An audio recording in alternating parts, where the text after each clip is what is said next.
नमस्कार दोस्तों जियो जर्नी में आपका स्वागत है। दोस्तों हमने थोड़े से दिन पहले एजुकेशन की जर्नी, शिक्षा की शुरुआत की थी। वे शिक्षा जो हमारे देश के अंदर जो एजुकेशन सिस्टम ऑफ इंडिया है वो कैसे शुरू हुआ और वर्तमान में नेशनल एजुकेशन पॉलिसी तक का हम लोगों ने काम किया था, उसके ऊपर हम लोगों ने विचार किया था। बट वर्तमान में जैसा कि ये इनिशिएटिव जियो जर्नी के नाम से शुरू था, तो आज हम ज्योग्राफी की जर्नी शुरू करते हैं और ज्योग्राफी की जर्नी में हम शुरुआत करते हैं ज्योग्राफी से। तो what is the geography? Geography आप सभी को पता है कि जियो मतलब पृथ्वी और ग्राफी मीन्स अध्ययन, उसका वर्णन करना। तो इसके पहले वर्ड जो जियो का मतलब जिसको बोलते हैं अर्थ या पृथ्वी, उसके बारे में हम लोग अध्ययन करेंगे और शुरुआत करेंगे। तो दोस्तों आप सभी को पता है कि जो अर्थ है, जो पृथ्वी है हमारी, वो हमारा थर्ड प्लेनेट है। जो बोलते हैं कि ये सोलर सिस्टम का थर्ड प्लेनेट है, तीसरे नंबर का प्लेनेट है। और तीसरे नंबर का प्लेनेट कौन सा है? सबसे पहले सूर्य, उसके बाद बुध, फिर शुक्र, फिर पृथ्वी,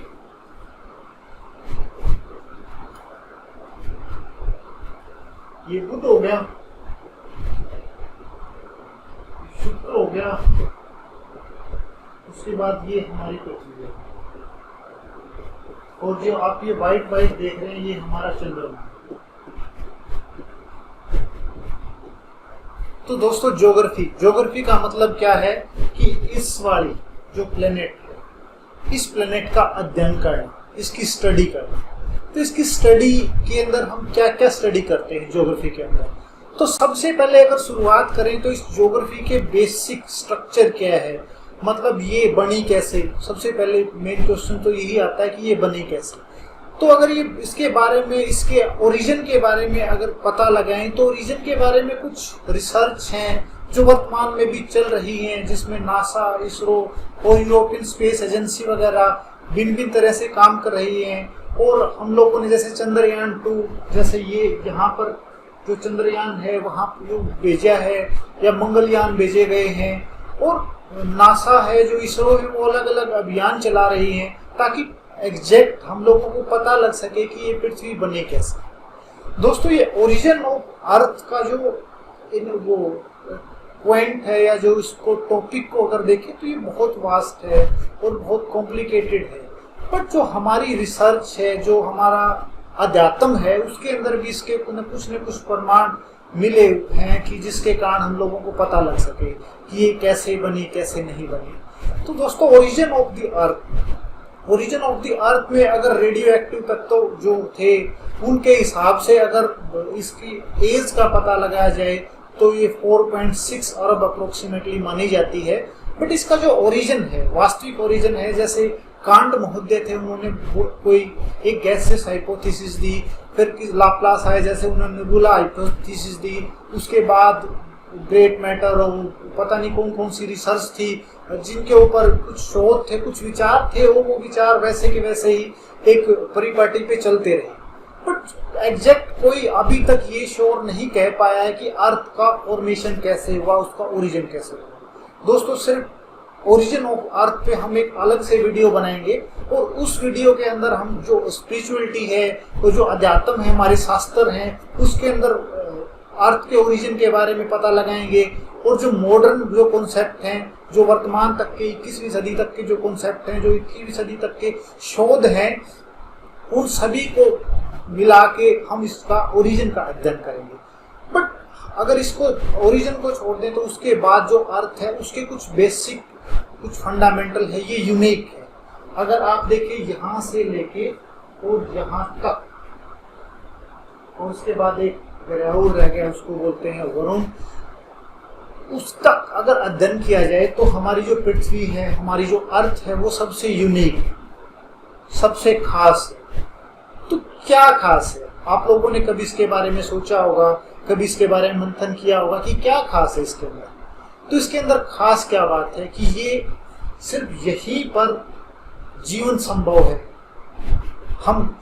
आप देख रहे हैं कि जैसे चंद्रयान फर्स्ट, चंद्रयान सेकंड, मंगलयान अच्छा नासा के, इसरो के, यूरोपियन स्पेस एजेंसी के और रशियन स्पेस एजेंसी के, जैसे जाक्सा जापान स्पेस एजेंसी और चाइनीज स्पेस एजेंसी, ये हर रोज क्या कर रही है, अरबों जो डॉलर है वो खर्च कर रही है एक शोध के ऊपर कि इस पूरे यूनिवर्स के अंदर इस अर्थ से अलग कोई ऐसा प्लेनेट है जहां पर जीवन संभव है। सिर्फ इस चीज के लिए कि हम लोगों को पता लग सके कि पृथ्वी से अलग भी कहीं जीवन संभव है, और वह जीवन संभव करने के लिए अरबों रुपया लगाया जाता है, अरबों डॉलर लगाया जाता है, अलग अलग यान बनाए जाते हैं, अलग अलग सैटेलाइट बनाए जाते हैं, ताकि हम लोगों को पता लग सके कि किस प्लेनेट के ऊपर जीवन संभव है। तो अर्थ के ऊपर ही जीवन संभव क्यों?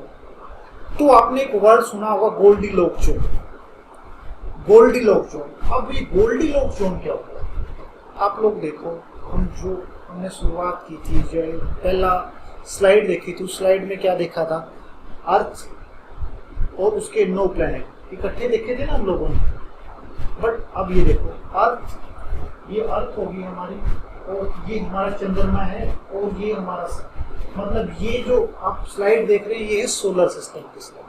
बट अब मैं जो आपको स्लाइड दिखाऊंगा वो मैं दिखाऊंगा इसकी एग्जैक्ट जो लोकेशन है अर्थ की, ये और सन का उसके ऊपर क्या इम्पैक्ट हो रहा है, मतलब कहाँ पे लाइट इसके कौन से तरह से इसको इम्पैक्ट कर रही है, और वो रोटेशन उसका कैसे हो रहा है। तो दोस्तों जो नेक्स्ट स्लाइड है उसमें देखो, ये हमारा जो नेक्स्ट स्लाइड है उसमें देखो, ये हमारी अर्थ का स्पेस से सैटेलाइट द्वारा लिया गया ओरिजिनल पिक्चर। और इस ओरिजिनल पिक्चर के अंदर हम देखते हैं एक बात कि हमारा प्लेनेट जो है, हमारा जो पृथ्वी है वो blue planet. Blue planet blue क्यों है? आप लोगों ने पढ़ा होगा ना कि ये ब्लू प्लेनेट है। अब अगर हम लोग इसको स्पेस से देखते हैं तो इसके ब्लू होने का जो सबसे मेन कारण है वो इसका वाटर, इसका पानी का 71%। पृथ्वी जितनी बड़ी है, हमारा जो प्लेनेट है उसके ऊपर 71% मतलब 71% पार्ट है वो वाटर का है, और 29% है वो अर्थ का पार्ट है। जैसे ये है, ये हमारा अर्थ सरफेस हो गया, ये अर्थ सरफेस है सारा, जैसे ये देखो ये रही। बट ये जो ब्लू वाला सारा पार्ट है, ये ब्लू का सारा पार्ट है, ये पार्ट हमारा ओशियन है, और इन ओशियन के कारण ही 71% के कारण ही ये प्लेनेट ब्लू प्लेनेट कहलाता है। दोस्तों उसके बाद जो आगे बात है, आगे की स्लाइड अगर हम देखें, अब हम लोगों को पता है, हम लोगों ने पीछे जो स्लाइड देखी थी उस स्लाइड में क्या देखा था कि जो अर्थ है वो राउंड शेप में, या मतलब अर्थ है वो मानते हैं कि सर्कल में, या उसके बोलते हैं कि जो ध्रुव है वो थोड़े से चपटे हैं, या फिर पृथ्वी का एक स्पेशल आकार है जो ऊपर से थोड़ा सा चपटा है बट वैसे गोल है, स्पेरिकल उसको शेप बोलते हैं। अब जो बात है कि इसके एविडेंस, जैसे वर्तमान में तो हमारे पास हम लोगों ने सैटेलाइट से देख लिया कि ये राउंड है, बट पहले वैज्ञानिक क्या करते, उन लोगों ने देखा कि ये राउंड कैसे, क्योंकि पहले तो कोई सैटेलाइट नहीं था, हमारे पास कोई टेक्नोलॉजी नहीं था, तो उन लोगों ने कुछ प्रूफ इकट्ठे किए, जिन प्रूफ के कारण, जिन सबूतों के कारण उन्होंने बताया कि जो पृथ्वी है वो राउंड है। तो सबसे पहले जैसे पाइथागोरस जो मुहद्दिस थे, जो जोग्राफर थे, उन्होंने बताया कि पृथ्वी गोल है, और उन्होंने 2 खंबे की सहायता से एक कोण बनाया, कोण के हिसाब से बताया था, उन्होंने मैथमेटिक्स की कुछ फॉर्मूलेस लगाए थे, उसके बाद उन्होंने बताया था कि अर्थ राउंड है। बट कुछ बेसिक कॉन्सेप्ट भी थे, कुछ बेसिक बातें भी थी जिनको जोड़ के अगर देखा जाए तो उसके हिसाब से पता लगा था कि जो अर्थ है वो राउंड शेप में है। आज भी वो प्रमाण सिद्ध होते हैं। जैसे अगर हम लोग देखते हैं कहीं भी खड़े होके किसी दूर लंबे ग्राउंड में, तो आप लोगों को अर्थ और जो हमारा स्काई है वो एक बिंदु के ऊपर मिलते आपको दिखाई देंगे, ये ऐसे मिलते दिखाई देंगे। ये जो आपको एक पॉइंट पे मिलना दिख रहा है, ये एक उसकी जो स्फीयर, जो उसके सर्कल का परमाणु, अगर वो चपटा होता, स्फीयर में होता, तो वो कभी भी हमें मिलता नहीं दिखाई देता और वो अनंत तक दिखता रहता। सेकंड काम क्या किया, जो वैज्ञानिक थे, जो मतलब भूगोलवेता थे, उन्होंने कुछ निश्चित डिस्टेंस के ऊपर, कुछ लंबाई के ऊपर, जैसे 100 मीटर के ऊपर या 50 मीटर के ऊपर खंबे गाड़े गए। और वो खंबे कितनी लंबाई तक गाड़े गए, मतलब वो 10 किलोमीटर तक या 20 किलोमीटर तक लगातार लंबाई में वो खंबे गाड़े गए। और खंबे जब उन्होंने देखा कि जैसे अगर एक सेम डिस्टेंस, सेम हाइट के अगर खंबे गाड़े जाते हैं, जैसे एक खंबा ये हो गया, 2 ये हो गया, 3, 4 और 5, अगर हम लोग ये एक सेम सरफेस के ऊपर गाड़ते हैं, एक फ्लैट सरफेस पे गाड़ते हैं, उनको कुछ सेम डिस्टेंस के ऊपर गाड़ते हैं, तो ये जो इनकी हाइट है वो सेम रहे। ये आप भी देखते हैं और ये प्रमाण भी है, इसमें कोई इफ बट की बात है। बट अगर हमारी जो शेप है वो ऐसे राउंड में, और खंभे जो बोलते हैं कि जो पोल है उनकी हाइट सेम है, लगा लो यही पोल है, और इसी पोल को यहाँ से गाड़ना हम लोगों ने शुरू किया, तो एक पोल यहाँ पे, सेम ही हाइट का पोल यहाँ पे, सेम हाइट का पोल यहाँ पे, सेम हाइट का पोल यहाँ पे और सेम हाइट का पोल यहाँ पे। तो आप क्या देखेंगे कि ये जो बीच वाला पोल है, इस पोल की हाइट और पोल से ज्यादा है ना। तो ये एक सेकंड प्रमाण है, सेकंड साक्ष्य था कि पृथ्वी राउंड से है। थर्ड क्या हुआ, थर्ड क्या देखा, आप लोगों को पता है कि जो समुंदर है वो बहुत सारी बातें पृथ्वी की राउंड शेप के बारे में बोलते हैं। तो मैगलन जो महोदय थे, मैगलन जो 15 समथिंग का उनका जो टाइम था, 15 समथिंग का जो टाइम था, उन्होंने एक राउंड लिया इस सरफेस का 1520 के अंदर। और 1520 में जब उन्होंने पूरे पृथ्वी का चक्कर लगाया तो उन्होंने बताया कि वो पृथ्वी चपटी नहीं है, ये गोल शेप है। उसके बाद सेकंड प्रमाण, जब वो उस जहाज पे बैठे थे या फिर वैज्ञानिक अन्य जगह पे थे, तो उन्होंने एक चीज नोटिस की कि किसी भी जलयान का, किसी भी जहाज का, समुद्री जहाज का धुआं सबसे पहले दिखता है और जो जहाज है वो बाद में दिखाई देता है। उसका कारण क्या है? अगर वो चपटी शेप पे होता, अगर वो सरफेस, फ्लैट सरफेस पे होता, तो हम लोगों को वो जो जहाज है वो भी पहले दिखता है। क्यों? क्योंकि आप लोगों को सभी को पता है कि जो हमारी आइज है, जो आई साइट है, उसकी दूरी अनंत है, वो अनंत तक देख सकती है, भाई कितनी भी किलोमीटर देख सकती है। बट यहाँ पे क्या देखा गया कि जब उन्होंने समुद्र के अंदर देखा तो उन्होंने पहले देखा कि धुआं दिखता है, क्योंकि पहले कोयले से चलते थे ये जहाज, तो ये देखा कि उन्होंने भाई पहले तो धुआं दिखता और बाद में वो जहाज दिखाई देता है। तो उसके बाद उन्होंने इस साक्ष्य पे पहुंचे कि अगर वो चपटा होता तो वो भी पहले दिखता, बट वो राउंड शेप में है, मतलब गोल शेप में है, इसी कारण उसके जो दिखाई देने का मेन कारण है, मतलब यहाँ पे अगर कोई जहाज है, जैसे हमारा कोई जहाज यहाँ पे है, ठीक है, और ये उसके ऊपर धुआं है इसका, और यहाँ पे कोई आदमी खड़ा है, यहाँ पे कोई आदमी खड़ा है, तो वो क्या देखेगा कि पहले इस धुएं को देखेगा, क्योंकि उसकी आंखों के सामने धुआं है और ये जो जहाज है अभी तक ये नीचे। बट जैसे जैसे जैसे जैसे ये नजदीक आता जाएगा तो इसकी जो फ्लैट है, जो इसकी आई साइट है, उसके सामने ये दिखता जाएगा और इसकी जो एग्जैक्ट लोकेशन है उसको पता लग सकेगा। तो एक ये प्रमाण था, एक ये साक्ष्य था कि अर्थ एक सरफेस, जो अर्थ सरफेस है वो राउंड से। दोस्तों इससे अलग जो प्रमाण आपको अभी पता ही लगे कि वर्तमान में तो हमारे पास अच्छे अच्छे सैटेलाइट हैं, जिन सैटेलाइट के कारण हम लोग पता लगा सकते हैं कि अर्थ का जो सरफेस है वो राउंड शेप में है। उसके बाद क्या है, अर्थ के ऊपर ही जीवन संभव क्यों? सबसे मेन बात ये है ना। और ये हमेशा आपके दिमाग में भी क्वेश्चन आता होगा, बट मेरे भी दिमाग में ये बहुत पहले क्वेश्चन आया, और हमारे से पहले जितनी भी मानव जाति हुई है तो हर एक के दिमाग में स्पेस के बारे में हमेशा क्वेश्चन रेज होता है, चाहे वो छोटा बच्चा हो चाहे वो बड़ा बच्चा आदमी हो, उन सभी के दिमाग में आता है कि ये जो परमाणु है ये जो बना कैसे, और इसके अंदर पृथ्वी के अंदर ही जीवन संभव है।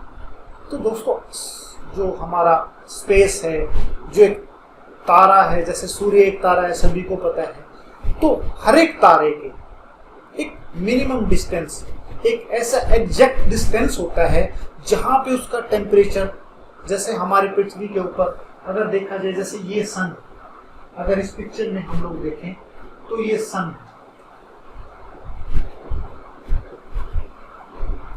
ठीक है। इस सन से हमारी जो पृथ्वी है उसका एक मिनिमम डिस्टेंस है, जैसे ये हमारी पृथ्वी, यही जो सूर्य है, इस सूर्य से हमारी पृथ्वी इतनी दूर है, तो 15 करोड़ मैंने आपको बताया था। उस 15 करोड़ की डिस्टेंस पे क्या है कि हम 2 अरबवां भाग टेम्परेचर का, आइसोलेशन सूर्य ताप का प्राप्त करते हैं, और जिससे हमारी जो पृथ्वी का सूर्य ताप है वो एक बैलेंस में रहता है, जिससे हमारे यहाँ पे वेजिटेशन अच्छी हो जाती है और हमारा पर्यावरण विकसित हुआ और हम लोगों का जो जीवन है वो संभव हुआ। तो सिर्फ हमारे पृथ्वी पे ही जीवन संभव है, ये बात अभी सोचने की है और इस पे शोध भी चल रहे हैं। तो वैज्ञानिक जो वर्तमान शोध है उनके हिसाब से एक प्रमाण के ऊपर, एक रिजल्ट के ऊपर पहुंची है कि जहां पर पृथ्वी है उस पृथ्वी के जो एरिया है, उस पृथ्वी का जो एक स्पेस है, एक जो स्पेसिफिक रीजन है, उस रीजन के अंदर जितने भी प्लेनेट यूनिवर्स के अंदर होंगे या जितने भी प्लेनेट उस तारे के चारों होंगे, साइड होंगे, वहां पर जीवन की संभावनाएं ज्यादा होंगी। क्योंकि अगर पृथ्वी पर ये घटना संभव है तो दूसरे ग्रहों पे, दूसरे प्लेनेट पे भी ये जीवन संभव हो सकता है। तो हमारी जो ये अर्थ है, और अर्थ से अगर देखें एक स्पेसिफिक एरिया लेके जाया जाए तो ये जो एरिया है, ये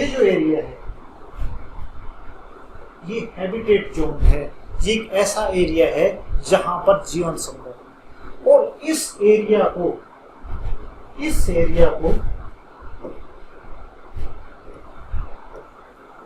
गोल्डीलॉक जोन बोला जाता है। और गोल्डीलॉक जोन मतलब ऐसा एरिया जो किसी सूर्य से या किसी तारे से इतनी मिनिमम डिस्टेंस पे हो जहां पर उसका जीवन संभव हो, या जहां पे जल और वायुमंडल और ऑक्सीजन जैसी जो बेसिक एमिनिटीज हैं, जो बेसिक जरूरतें हैं वो पूरी हो सके। तो दोस्तों ये गोल्डीलॉक जोन। अब हम बात करते हैं जो पृथ्वी है, वो पृथ्वी खास क्यों है, क्यों स्पेशल है। मेन बात तो यही है ना कि हमारी पृथ्वी पर ही जीवन संभव क्यों हुआ, दूसरी जगह पे क्यों संभव नहीं हुआ। तो सबसे मेन बात तो गोल्डीलॉक जोन एक ऐसे एरिया पे है जहाँ पे और भी ग्रह अगर पॉसिबल है तो वहां भी जीवन संभव हो सकता है। और सेकंड बात क्या थी दोस्तों,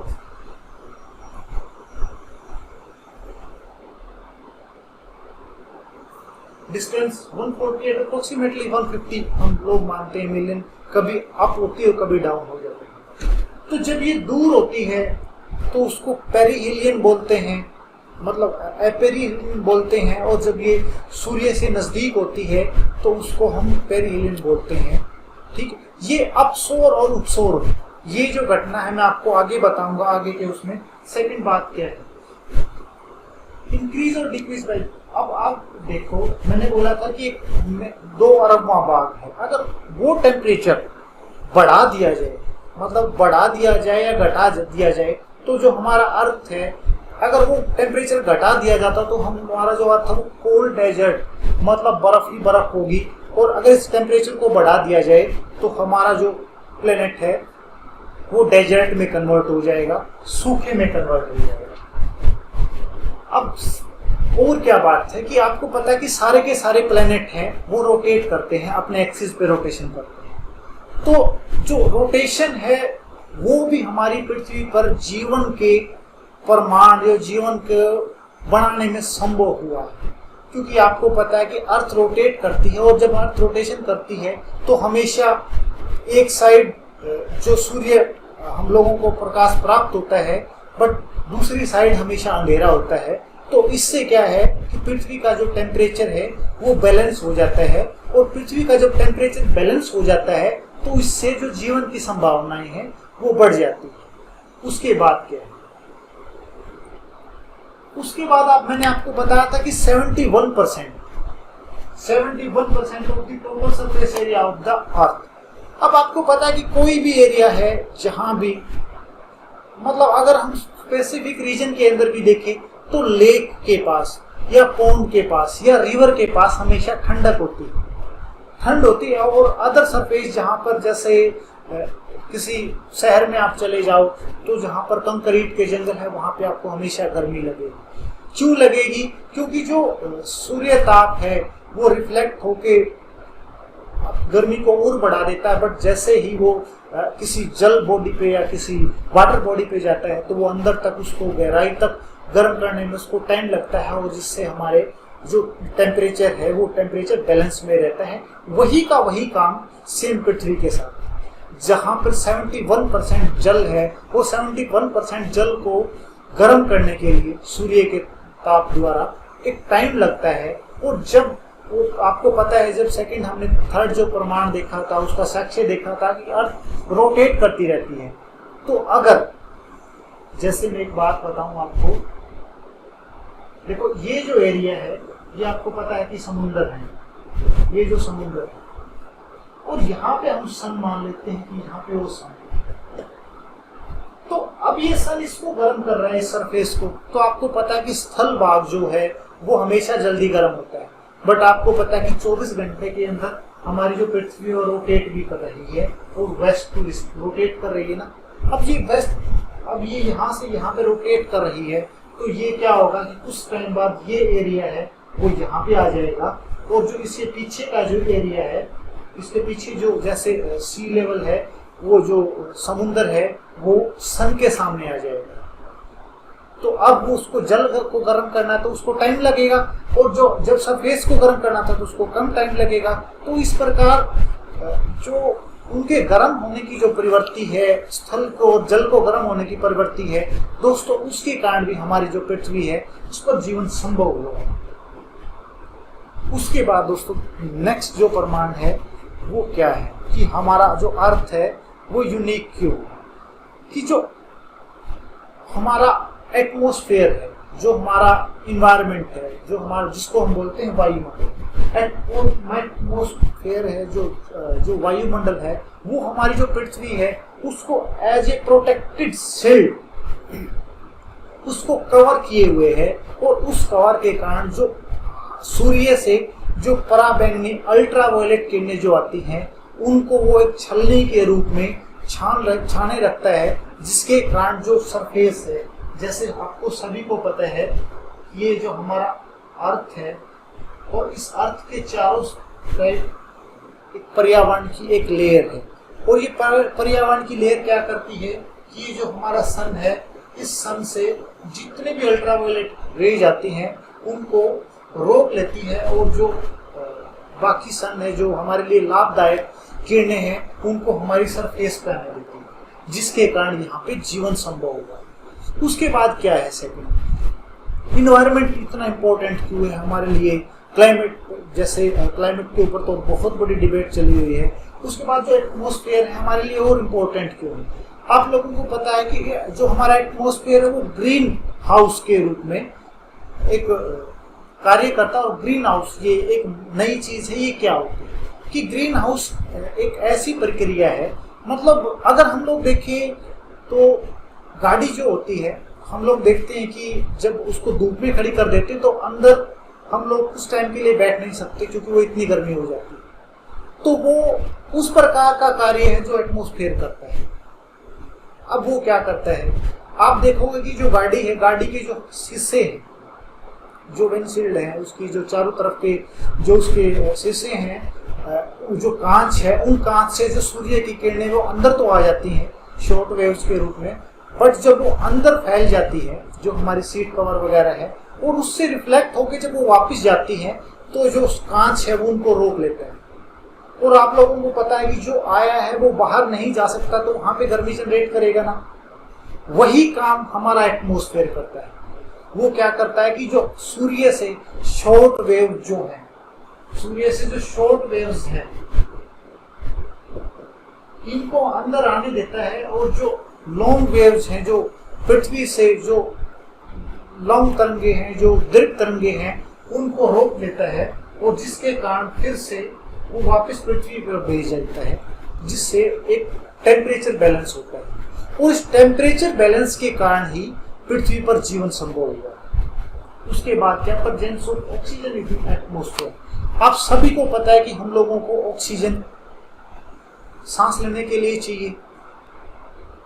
जिस भी टेम्परेचर, जिस भी प्लेनेट के ऊपर, जैसे बुध और शुक्र, मरकरी और जो वीनस में के ऊपर आपको पता है कि वीनस का जो एटमॉस्फेयर है वो CO2 से ही बना हुआ है। तो CO2 आप लोगों को पता है कि हमारे यहाँ पे तो थोड़ी सी बढ़ने पर ही भाई क्लाइमेट चेंज जैसे इम्पैक्ट हुए हैं, और कितनी आप लोग देख रहे हो कि हर रोज, जैसे वर्तमान में भी जो गर्मी है उसका जो टेम्परेचर है वो 46 और 50 तक जा जो पहुंचे है। तो सोचो कि CO2 जहाँ पे शुक्र जो विनस है वहां पे CO2 का ही सारा एटमॉस्फेयर है, तो वहां पर कितनी गर्मी होगी। इसी गर्मी के कारण, इसी टेम्परेचर के कारण जो विनस है वो पूरे का पूरा डेजर्ट, वहां पे कोई जीवन संभव नहीं। तो दोस्तों, प्रेजेंस ऑफ ऑक्सीजन भी हमारे जो पृथ्वी है, जो प्लेनेट है, उसको यूनिक बनाती है और हमारे जीवन को संभव बनाती है। दोस्तों, उसके बाद नेक्स्ट परमाणु क्या है?